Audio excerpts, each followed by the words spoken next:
All right, here we go. All right, so let's do this.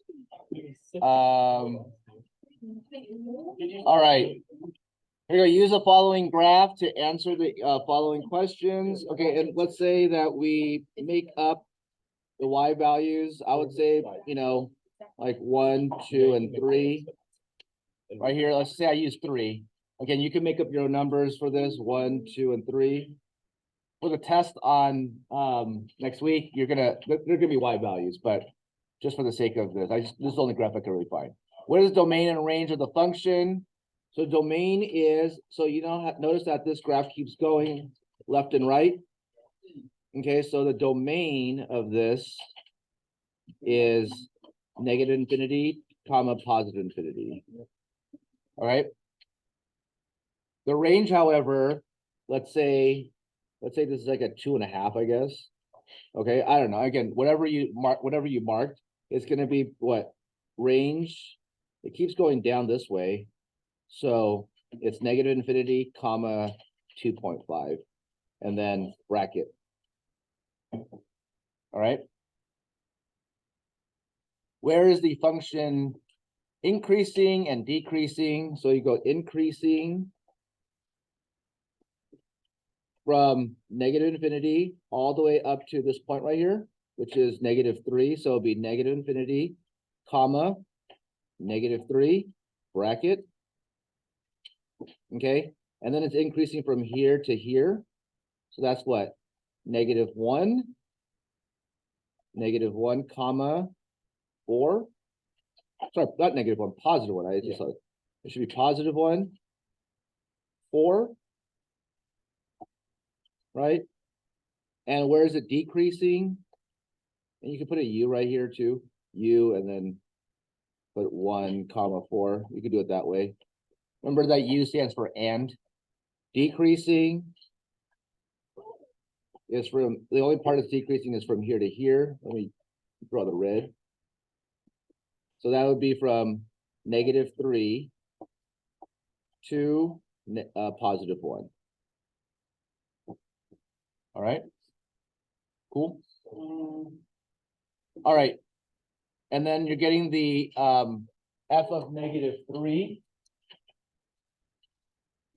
The f of -3, look at the x value of -3. What do you get? What's the y value for that? It's right here. It'd be 2. Yeah. Okay, for 2. So yeah, it'd be like, let's just say this is 1, so -3 right here, the x value would be, let's say the y value would be 1. Okay, so the f of -3, again, it depends on your graph. I'll put 1. The f of 1, let's say it's 0. Oh, sorry, f of 1 is -1 right here. And then the f of 4, 1, 2, 3, 4 is, let's say, 2.5. But remember your y value, it could be different depending on your y values. Okay, not too bad, hopefully. All right. Number 2, in the mall, you receive a coupon for $10 off. So that's the f of x. The f of x is equal to x minus 10, right? X is the original cost. You take $10 off, that's the coupon, right? And then the g of x is equal to 0.75x, right? Because that's a 25% off. So you're only paying 75% of the price. Write a function that represents how much you would pay if you use the $10 coupon first. All right, so if you did the $10 coupon first, it would be the g of f of x, I think, right? Because you're putting the 0.75 and then you're putting the x minus 10 in for you're putting the f function into the g function. All right, and if you were to do this, like you would do the parentheses first and then apply the 0.75, right? That's how you know that you would apply the $10 coupon first. And then the other one would be the f of g of x, which is 0.75 x minus 10. I think you said that like 3 times. Wait, Okay, What are you saying? 0.75. Why is it not 0.25? Because remember, you're taking 25% off, right? So you're still paying 75% of the price. You have to multiply, right? Because if you got 25% off, right? Let's just say something. Well, yeah. So then let's just say it was $100. You got 25% off. How much would you pay? 75, right? So that's why you wouldn't subtract 0.25, right? You would just take away 0.25 from. Multiply by the 0.25. Yeah, no, we would multiply by 0.75. Because 0.25, yeah. Multiplying by, no, multiplying by 0.25, you're only getting 25% of that, right? Okay. That's how much you're taking away. Yeah. So that's it, okay? We good? Can we do it the other way? If we got right in. So this should be these are the only right answers for this and this, okay? And then if it costs $100, if the item costs $100, how much would you get whether you apply the $10 coupon first or whether you apply the 25% coupon first, right? So you're gonna plug in 100 for X on both, right? So it's gonna be what? The G of f of X is equal to, and then you're gonna plug in 0.75 times 100 minus 10. And then the f of G of X is equal to 0.75 times 100 and then minus 10. You guys see that? So here you're applying the $10 coupon first, then multiplying it by 0.75. Here you are applying the 25% discount first and then subtracting by 10, right? That's the order of operations. Okay? Yes.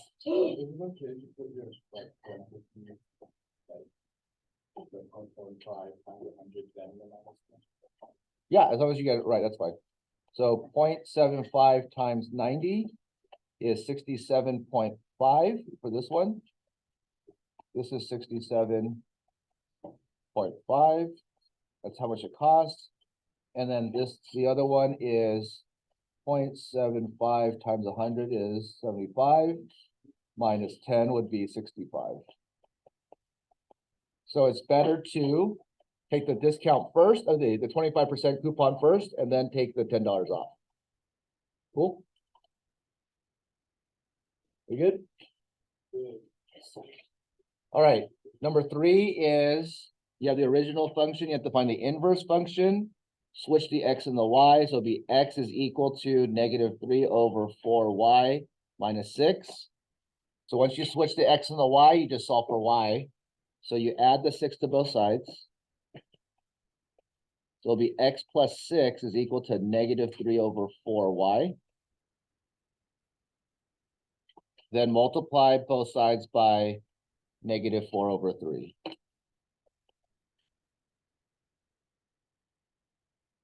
Cancel, cancel. Y is equal to -4 over 3X minus 8. Right? Because 4 times 6 is 24, divided by 3, it would be 8. All right, so your inverse function is Y is equal to -4 over 3X minus 8. Okay, make sure you show all your work for this, okay? Because 4 times, so I'm multiplying, remember how sorry, I should have just distributed this way. This is a distributive property. So this times this is 4 over 3X. This times this, -4 over 3 times 6 is -8. Right, because again, -4 times 6 is 24, divided by 3 is -8. Oh, 6 and 12. Cool. All right, so remember that the original function is the f of X, and the inverse function is the g of X. All right, so now we're gonna do this portion right here, the f of g of X. So the f of g of X is equal to, you're gonna plug in the g of X into the f of X, and it has to make sure you have to make it equal to X. So it would be -3 over 4. Oh no. No. No, what you call it? My No, the other person, 409 or whoever 409 is, they got into my, So he can see your iPad right now? yeah. I hope, There you go. all right. So hopefully it doesn't interfere. Okay, Log onto your thing. it's just like you just press like room 411, 412, 413, and you just press it and you can log on. So I could, put a prank on other classes if I wanted to, Do it. So, Boy. all right. So, here you go, boy. All right, so, negative 3/4 times, and then you plug in negative 4/3x minus 8 minus 6. So again, we're plugging the g function into the f function. Distribute. So that will be x plus negative 3/4 times minus 8 is plus 8 times 3 is 24 divided by 4 is 6. And then you have the minus 6 here. And this is equal to x. And then you do the g of f of x. That's equal to what? Negative 4/3. And now you're plugging in the original function, negative 3/4 x minus 6 into the g function. And this is what? Minus 8. See that? So again, in other words, again, I plugged in the g function into this right here. And for the x. Distribute. So that will be what? X plus 8 minus 8, which is x. And that's your answer. All right? Yeah. The f of g of x and the g of f of x always just cancel out To the x. Yeah, they have to both equal to x. well, to find the x plus 6 minus 6, you just need a plus 6 since it's minus 6 on the end. Pretty much. Good. We're seeing the rhythm of this. All right. The last one is number 4. All right. Y is equal to, thank you. Yeah.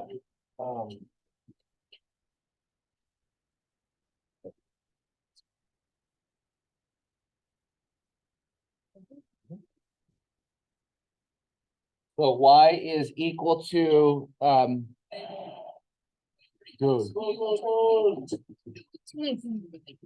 don't know why they keep casting my. How we know they're not ready? Hold on. What is this? Why is it?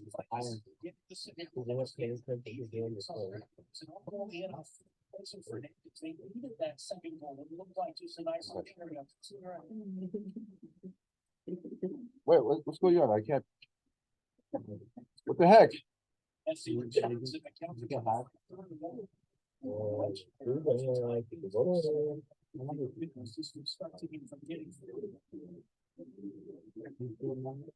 I can't mute it.